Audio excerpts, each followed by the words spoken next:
ಈಗ ಎಲ್ಲಕ್ಕೆ ಸಿಎಂ ಅವರು ಬಂದಿದ್ದಾರೆ. ಬಟ್ ಸರ್ ಈಗ ಸಿಎಂ ಪಾಪ ಬಂದು ಕೂತವ್ರು ಯಾರು ಇಲ್ಲ ಸರ್ ಫ್ರಂಟ್ ಲೈನ್. ಸಿಎಂ ಇದ್ದಾರಲ್ಲ ಸಾಕು. ಓಕೆ, ಪ್ರತಿಪಕ್ಷ ನಾಯಕರೇ ಮಾತಾಡಿ. ಆಯ್ತು, ನೀವು ಕೂತ್ಕೊಳ್ಳಿ. ಸತೀಶ್ ಮಾಡಪ್ಪ, ನಾನೇ ಇದ್ದೀನಲ್ಲ. ಆಯ್ತು ಸರ್, ನೀವು ಮಿನಿಸ್ಟರ್ ಇಸ್ ಹಿಯರ್. ಆಯ್ತು ಸರ್, ನೀವು ಹೇಳಿದ್ನಲ್ಲ. ನಾನು ಕೇಳಿದ್ನ, ನೀವು ಕೇಳಿದ್ರೆ ಯಾವಾಗ ಒಂದಾತಿರೋ ಮೈಸೂರವ್ರು ಗೊತ್ತಾಗಲ್ಲ. ಮೈಸೂರವರೆಲ್ಲ ಯಾವಾಗ ಒಂದಾತಿರೋ ಗೊತ್ತಾಗಲ್ಲ. ಕಾನ್ಸ್ಟಿಟ್ಯೂನ್ಸಿ ಅವರು, ಒಂದೇ ತಾಲೂಕಿನವರು, ಇಬ್ರು ಒಂದೇ ತರ ಪಂಚೆ, ಒಂದೇ ತರ ಶಲ್ಯ. ಸನ್ಮಾನ್ಯ ಅಧ್ಯಕ್ಷರೇ, ತಾವು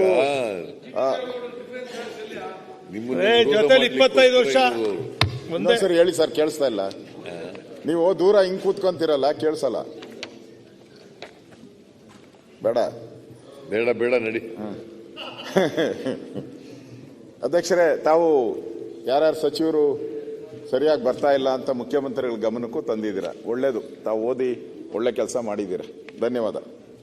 ಸನ್ಮಾನ್ಯ ಅಧ್ಯಕ್ಷರೇ, ನಾನು ಈಗಾಗಲೇ ಹೇಳಿದೆ, ಹ್ಯೂಮನ್ ಡೆವಲಪ್ಮೆಂಟ್ ಇಂಡೆಕ್ಸ್ ಪ್ರಕಾರನೂ ಕೂಡ ಈ SC/ST ಜನಾಂಗದ ಏನಿದೆ ಅವರ ಅಭಿವೃದ್ಧಿಗೆ ನಾವು ದೀರ್ಘಕಾಲದ ಅವರ ಆರೋಗ್ಯದ್ದು, ಶಾಲಾ ಶಿಕ್ಷಣದ್ದು, ಅವರ ಯೋಗ್ಯ ಜೀವನದ ಮಟ್ಟ ಇವೆಲ್ಲನೂ ಕೂಡ ಆ ಜನಾಂಗದಲ್ಲಿ ನಮಗೆ ಮಾನದಂಡ ಆಗುತ್ತೆ. ನಮ್ಮ ಪ್ರಕಾರ, ಎಲ್ಲರ ಪ್ರಕಾರ, ನಮ್ಮೆಲ್ಲರ ಪ್ರಕಾರ ಸರ್ಕಾರ ಈ ಗ್ಯಾರಂಟಿ ಯೋಜನೆಗಳನ್ನು ಏನು ಮಾಡಿದೆ ಅದಕ್ಕೆ ಜನರಲ್ ಫಂಡನ್ನು ಉಪಯೋಗ ಮಾಡಬೇಕಾಯ್ತು. ಜನರಲ್ ಫಂಡನ್ನು ಉಪಯೋಗ ಮಾಡಿ ಅವ್ರು ಕೊಟ್ಟಿದ್ರೆ ನಾವು ಆ ಸಮುದಾಯವನ್ನು ಮೇಲ್ವರ್ಗದವ್ರು ಯಾರಿದ್ದಾರೆ ಎಲ್ಲ ಒಟ್ಟಿಗೆ ಮಾಡೋ ಅಂಥದ್ದಕ್ಕೆ ಒಂದು ಅವಕಾಶ ಆಯಿತು. ಈಗ ಈ SCP TSP ಅನುದಾನ ಬಳಕೆ ಮಾಡಿರೋದ್ರಿಂದ ಏನು ಈ ಮೂಲ ಉದ್ದೇಶ ಇತ್ತು, ಆ ಮೂಲ ಉದ್ದೇಶಕ್ಕೆ ಒಂದು ರೀತಿ ಕೊಡ್ಲಿ ಪೆಟ್ಟನ್ನ ಮಾನ್ಯ ಮುಖ್ಯಮಂತ್ರಿಗಳು ಕೊಟ್ಟಿದ್ದಾರೆ. ಕೊಡ್ಲಿ ಪೆಟ್ಟದು. ಆಮೇಲೆ ಕೆಲವು ಮಂತ್ರಿಗಳು ಹೇಳಿದ್ದಾರೆ, ಏನಂತ ಹೇಳಿದ್ರೆ, ಗ್ಯಾರಂಟಿ ಮೂಲಕ SC/ST ಜನಾಂಗದಕ್ಕೆ ನಾವು ಹಣ ಏನು ಬಳಕೆ ಮಾಡುತ್ತಿದ್ದೇವೆ ಅದು ತಪ್ಪು ಇದು ಕಲ್ಪನೆ, ನಾವು ಆ ಜನಾಂಗಕ್ಕೆ ಕೊಡ್ತಾ ಇದ್ದೀರಿ ಅಂತ ವ್ಯಾಖ್ಯಾನ ಮಾಡಿದ್ದಾರೆ. ತಪ್ಪಲ್ಲ, ಕರೆಕ್ಟು. ಅದೇನೋ ಹೇಳ್ತಾರಲ್ಲ, ತಮ್ಮಗೂ ಅದೇನೋ ಯಜ್ಞ ಅಂತ, ಹೆಂಗೆ ಎತ್ತವ್ರಿಗೆ ಹಂಗೆ ಉದ್ದು ಅಂದಂಗೆ. ಇಲ್ಲಿ ಅಧ್ಯಕ್ಷರೇ, ಇವರು ಬೇರೆ ಬೇರೆ ಯೋಜನೆಗಳು ಮಾಡಿದ್ದಾರೆ. ನೀವು ಇದೇ ತರ ಮಾಡಿದ್ರೆ ಆ ಮೂಲ ಉದ್ದೇಶ ಏನಿತ್ತು,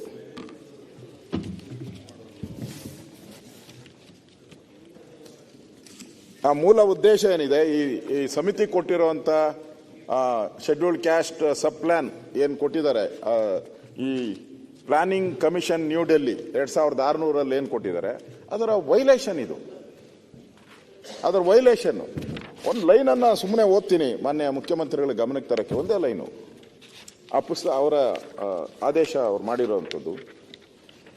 ಯಾವುದಕ್ಕೆ ಉಪಯೋಗ ಮಾಡಬೇಕು, ಈ ಹಣವನ್ನು ಯಾವುದಕ್ಕೆ ಉಪಯೋಗ ಮಾಡಬೇಕು ಅನ್ನೋದು ಡೈರೆಕ್ಷನ್ ಅವ್ರು ಕೊಟ್ಟಿದ್ದಾರೆ. ಡೈರೆಕ್ಷನ್ನೇ ಕೊಟ್ಟಿದ್ದಾರೆ. ಸಬ್ ಪ್ಲಾನ್ ಯಾವುದು? ಸಬ್ ಪ್ಲಾನ್ ಅದನ್ನೇ, ಸಬ್ ಪ್ಲಾನ್ ಹೇಳ್ತಾರೆ. ಇದು ಸಬ್ ಪ್ಲಾನ್ ಅಲ್ಲ, ಇದು ವಿಶೇಷ ಕಾನೂನು ಮಾಡಿರೋದು. ಸರಿ, ನೀವು ಬೇಕಾಗಿ ಕಾನೂನು ಮಾಡ್ಕೊಂಡಿದ್ದೀರಾ? ನೀವು ಮಾಡಿಲ್ಲ. ಅದಕ್ಕೆ SC/ST ನೀವು ಮಾಡಿಲ್ಲ. ಅದೇ ನೀವು ಮಾಡಿಬಿಟ್ಟು ಒಂದ್ ಕೈಯಲ್ಲಿ ಕೊಟ್ಟು ಒಂದ್ ಕೈ ಕಿತ್ಕೊಂಡಿದ್ದೀರಾ ಅಷ್ಟೇ. ಬದಲಾವಣೆ ಮಾಡಿದ್ರ? ಬೇರೆ ಏನು ಮಾಡಿಲ್ಲ. ನೀವು ಅಧಿಕಾರದಲ್ಲಿ ಇದ್ರಲ್ಲ 4 ವರ್ಷ, ಏನ್ ಮಾಡಿದ್ರಿ? ಆಯ್ತು, ಬೆಲ್ಲದವ್ರೆ ಅವರು ಏನ್ ಹೇಳ್ತಾರೆ ಉತ್ತರ ಕೊಡ್ತಾರೆ. ಯಾಕೆ ಚರ್ಚೆ ಮಾಡ್ತೀರಿ? ಚರ್ಚೆ ಮಾಡ್ಬೇಕು, ಇದ್ದಾರಲ್ಲ. 50 ವರ್ಷ ಆದ್ಮೇಲೆ ಮಾಡಿ. ಆಯ್ತು, ಪ್ರತಿಪಕ್ಷ ನಾಯಕರು ಇದ್ದಾರೆ, ಅವರು ಮಾತಾಡ್ತಾರೆ, ನೀವೇಕೆ ಮಧ್ಯದಲ್ಲಿ ಹೋಗ್ತೀರಿ? ನಿಮ್ಗೆ ಆಶೀರ್ವಾದ ಮಾಡಲಿಲ್ಲ, ನೀವು ಇರಲಿಲ್ಲ. ನಿಮ್ಗೆ 1ನೇ ದಿನದಿಂದ ನಿಮ್ಗೆ ಆಶೀರ್ವಾದ ಮಾಡಿದ್ರಿ. ಬೆಲ್ಲ ಕೂತಲ್ಲಿ ಈಗ ಅಶ್ವಥ್ ಅವ್ರು ಇದ್ದಾರೆ, ಪ್ರತಿಪಕ್ಷ ನಾಯಕರು ಇದ್ದಾರಲ್ಲ ನೋಡಿ, ಅವರು ಮುಖ್ಯಮಂತ್ರಿಗಳು ಗೆದ್ದಿರೋದು ಪ್ರತಿಪಕ್ಷ ಬೈ-ಎಲೆಕ್ಷನ್ ನಾಯಕರು ಆ ಕಡೆಗೆ ಅದಕ್ಕೋಸ್ಕರ. ಮಾತಾಡ್ಕೊಳ್ತಾರೆ, ಬೇರೆ ಯಾಕೆ ಎದ್ದು ಹೇಳ್ತೀರಿ? ಈಗ ನನಗೆ ಆಶ್ಚರ್ಯ ಆಗ್ತಾ ಇರೋದು, ಮುಖ್ಯಮಂತ್ರಿಗಳು ಯಾಕೆ ಪದೇ ಪದೇ ಕೋಪ ಮಾಡ್ಕಂತಾರೆ ಅಂತ. ಕೋಪ ಎಲ್ಲೋ ಮಾಡ್ಕೊಂಡು ತಪ್ಪಿರ್ಬೇಕು. ಈ ಬಡ್ಜೆಟ್ ಮಾಡಿರೋದ್ರಲ್ಲಿ ಎಲ್ಲೋ ಅವ್ರ ಮನಸ್ಸಿಗೆ ವಿಚಾರ ನೀನು ತಪ್ಪು, ದಾರಿ ಸಮಾಧಾನ ತಪ್ಪಿಸ್ಬಿಟ್ಟು ತಂದಿಲ್ಲ. ನಾನೇನೋ ಎಲ್ಲ- ತಪ್ಪು ಮಾಡ್ಬಿಟ್ಟಿದ್ದೀನಿ No, no, no, ಅಂತ no. ಒಳಗಡೆ Wrong information ಆಗ್ಬಾರ್ದು ಅನ್ನೋ ಕೊರಗನ್ನ ಕಾರಣಕ್ಕೋಸ್ಕರ. ಆಚೆ ಆಗ್ತಾ ಇದಾರೆ ಅವರು. ಆ ಕೊರಗು ಅವ್ರಿಗೆ ಅದನ್ನ ಆಚೆ ಆಗ್ತಾ ಇದ್ದಾರೆ ಅನ್ಸುತ್ತೆ. ನಾನು ಸಬ್ ಪ್ಲಾನ್ ಹೇಳ್ತಾ ಇರೋದು, ನಾನು ಓದ್ನಲ್ಲ ಸಬ್ ಪ್ಲಾನ್ ಅಂತಾನೆ ಓದಿದ್ದು. ನಾನು ಬೇರೆ ಏನು ಹೇಳಿದೆ, ಸಬ್ ಪ್ಲಾನ್ ಅಲ್ಲೇ ಹೇಳಿದ್ದಾರೆ ಅವರು. ಅದರಲ್ಲಿ basic schemes of infrastructure development through the provision of the drinking water supply, link road, housing sites etcetera ಅಂತ ಹೇಳಿದ್ದಾರೆ. ನೀವು ಈಗ ಯೋಜನೆಗಳಿಗೆ ಕೊಟ್ಟಿದ್ದೀರಾ, ಕೇಳಿದ್ರೆ ನಾವು 2,000 ಕೊಟ್ಟಿದ್ದೀರಿ, ಅದರ ದಲಿತರಿಗೆ ಈ ದುಡ್ಡನ್ನ ನಾವು ಹುಡುಕಿ ದಲಿತರಿಗೆ ಕೊಟ್ಟಿದ್ದೀರಿ ಅಂತ ಹೇಳಿದ್ದಾರೆ. ಕರೆಂಟು ಆ ಹುಡುಕಿ ದಲಿತರನ್ನೇ ಕೊಟ್ಟಿದ್ದೀರಿ, ಅವ್ರಿಗೆ ಈ ದುಡ್ಡನ್ನ ಕರೆಕ್ಟಾಗಿ ಅವ್ರಿಗೆ ತಗೊಂಡೋಗಿ ಅವ್ರಿಗೆ ರೀಚ್ ಆಗಿದೆ ಅಂತಾರೆ. ಈ ಬಸ್ಸಾಗ ಹೋಗೋರು ಕೊಟ್ಟಿದ್ದಾರಲ್ಲ, ಕಂಡಕ್ಟರ್ ದಿನ ಏನಾನ ಹಿಡಿದು ಹೇಳ್ತಾನಪ್ಪ, ನೀನ್ ಯಾರು ದಲಿತ, ಹತ್ತವಗೆ ದಲಿತ, ನೀನು ಹಂಗೆ ಹಿಂಗೆ ಅಂತ ಹೇಳ್ತಾರೆ. ಏನು ಇಲ್ಲಲ್ಲ, ಕ್ಯಾಸ್ಟ್ ಸರ್ಟಿಫಿಕೇಟ್ ಕೇಳ್ತಾರೆ. ನೀವೇನ್ ಕೊಟ್ರಿ ಅವ್ರಿಗೆ ಟ್ರಾನ್ಸ್ಪೋರ್ಟ್ ಡಿಪಾರ್ಟ್ಮೆಂಟ್ಗೆ ಇಷ್ಟೊಂದು ದುಡ್ಡನ್ನ? ಅಂಕಿಅಂಶ ಇಲ್ಲಿ ಕ್ಲಿಯರ್ ಆಗಿದೆ ನಿಮ್ಗೆ. ಆ ಜನಾಂಗಕ್ಕೆ ನೀವು ಕೊಡ್ಬೇಕಾದ್ರೆ ಆ ಅಂಕಿಅಂಶಗಳನ್ನ ತೆಗೆದುಕೊಂಡು ಕೊಡಬೇಕು. ಈ ಬಸ್ಸಲ್ಲಿ ಹೋಗೋರಿಗೆಲ್ಲ ಹೆಂಗ್ ಕೊಡ್ತೀರಾ ನೀವು? ಅಂದ್ರೆ ಈ ಸರ್ಕಾರ ಏನಂತ ಅರ್ಥ ನಾವು ಮಾಡ್ಕೋಬೇಕು. ಯಾವ ರೀತಿ ಹಂಚಿಕೆ ಮಾಡಿದ್ದಾರೆ ಅಂದ್ರೆ, ಇವ್ರಿಗೆ ಪ್ಲಾನ್ ಅಲ್ಲಿ ಅನೌನ್ಸ್ ಮಾಡ್ಬಿಟ್ಟಿದ್ದಾರೆ ಇದರಲ್ಲಿ ಮ್ಯಾನಿಫೆಸ್ಟೋದಲ್ಲಿ, ಅದನ್ನ ಫುಲ್ಫಿಲ್ ಮಾಡಕ್ಕೋಸ್ಕರ ದಲಿತರ ಅಮೌಂಟ್ ಅನ್ನ ತೆಗೆದಿದ್ದಾರೆ. ಇದು ನಮ್ಮ ನೇರ ಆಪಾದನೆ, ಇದರಲ್ಲಿ ಏನು ಪ್ರಶ್ನೆನೇ ಇಲ್ಲ. ಇದು ಕೂಡ ಈ ಜನಾಂಗದ ಒಂದು ಕಲ್ಯಾಣ ಕಾರ್ಯಕ್ರಮಕ್ಕೆ ಒಂದು ಕೊಡಲಿ ಪೆಟ್ಟನ್ನ ಹಾಕಿದ್ದಾರೆ. ನಾನು ಹೇಳೋದು, ಇವರು ಈಗ ಇದಕ್ಕೆ ಏನು 5 ಗ್ಯಾರಂಟಿಗೆ ಅವ್ರು ಯೂಸ್ ಮಾಡ್ತಾ ಇರೋದು 33%. ಗ್ಯಾರಂಟಿಗೆ 33% ಯೂಸ್ ಮಾಡ್ತಾವ್ರೆ. ಇನ್ನ 67%, ಇನ್ನು ಉಳಿದಿದ್ದು 67 ದುರ್ಯೋಧನ ಎಲ್ಲ ಸಿಮೆಂಟ್ ಮಂಜು ಎಲ್ಲ. ಇನ್ನು 67%. ಆ 67% ಆದ್ರೂ ಆ ಜನಾಂಗಕ್ಕೆ ಕೊಡ್ತಾ ಇದ್ದಾರಾ? 33% ತೆಗೆದ್ರು, ಇನ್ನು 67% ಇದೆ ಅಂತೇಳಿ ಅದನ್ನ ಏನಾನ ಕೊಡ್ತಾ ಇದ್ದಾರಾ ಅಂತ ನಾನು ನೋಡಿದೆ. ಅದಕ್ಕೂ ಕತ್ರಿ ಹೊಡೆದು ಬಿಟ್ಟಿದ್ದಾರೆ. ಎಲ್ಲೆಲ್ಲಿ ಸಾಧ್ಯನೋ ಕತ್ರಿ ಹೊಡೆಯಕ್ಕೆ ಅಷ್ಟು ಕತ್ರಿ ಹೊಡೆದು ಬಿಟ್ಟಿದ್ದಾರೆ. ಇದನ್ನೇನ್ ಮಾಡಿದ್ದಾರೆ, ಕೇಂದ್ರದ ಪುರಸ್ಕೃತ ಯೋಜನೆಗಳಿಗೆ ಬಳಕೆ ಮಾಡ್ತಾ ಇದ್ದಾರೆ. ಅದು ಸ್ವಲ್ಪ ಅದರ ಕೆಲವು ಭಾಗಗಳನ್ನ ಕೇಂದ್ರದ ಪುರಸ್ಕೃತ ಯೋಜನೆಗಳಿಗೆ ರಾಜ್ಯದ ಪಾಲು ಭರಿಸುವಂತದಕ್ಕೆ ಅವರು ಈ ಬಡ್ಜೆಟ್ ಅಲ್ಲಿ ಅವ್ರು ಕೊಡ್ತಾ ಇದ್ದಾರೆ. ನನ್ಗೆ ಅರ್ಥ ಆಗದೆ ಇರೋವಂಥದ್ದು, ಇವರು ಕೊಟ್ಟಿರುವಂಥದ್ದು PWDಗೆ ಕೊಟ್ಟಿದ್ದಾರೆ. ಆಮೇಲೆ ಪ್ರವಾಸೋದ್ಯಮಕ್ಕೆ ಕೊಟ್ಟಿದ್ದಾರೆ. ನಮ್ಮ ಮಂತ್ರಿ ಇದ್ದಾರೆ. ಈಗ ನಾವು ಹುಡುಕ್ಬೇಕು, ನಂದಿ ಬೆಟ್ಟಕ್ಕೆ ಯಾರು ಬರ್ತಾರೆ, SC ಎಷ್ಟು ಜನ ಬಂದ, ST ಎಷ್ಟು ಜನ ಬಂದ,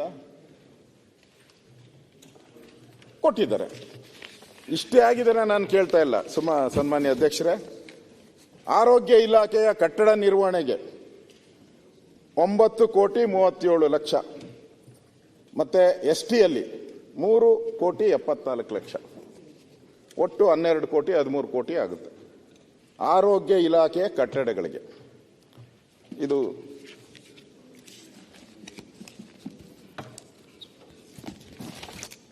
ಅವರ ನಿಮ್ಮ ಇದೆ ನೋಡಿ, SCP TSP ಕರ್ನಾಟಕ ಅನುಸೂಚಿತ ಜಾತಿ ಉಪಯೋಜನೆಗಳು ಮತ್ತು ಬುಡಕಟ್ಟು ಉಪಯೋಜನೆಗಳು 2024 ಹಂಚಿಕೆ.